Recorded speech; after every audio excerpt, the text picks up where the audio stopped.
بسم اللہ والصلاۃ والسلام علی رسول الکریم۔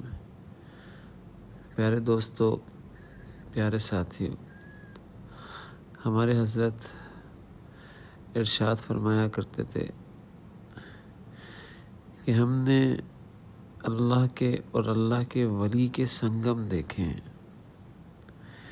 رابطہ عبد اور رابطہ معبود کا تماشا دیکھا کہ بندے کس طرح اللہ والے ہوتے ہیں اور کس طرح جیتے ہیں۔ مولانا رومی رحمۃ اللہ علیہ فرمایا کرتے تھے، اللہ والوں کی روح جسم کے ہنگاموں سے نجات پا کر دل کے پروں سے جسم کے پیروں کے بغیر اللہ کی طرف اڑتی رہتی ہے، اور اللہ والے جسم کے پیروں سے اللہ تک نہیں اڑتے، وہ تو دل کے پروں سے ہر وقت اڑتے رہتے ہیں۔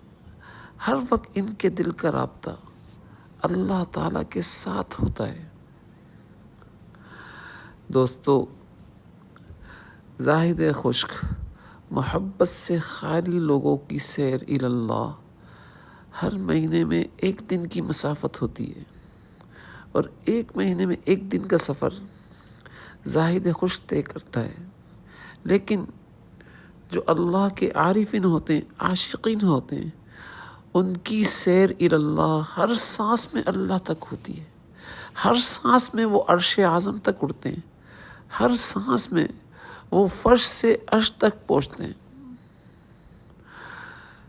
اس لیے حضرت فرمایا کرتے تھے کہ بھئی اللہ کا عاشق بنو۔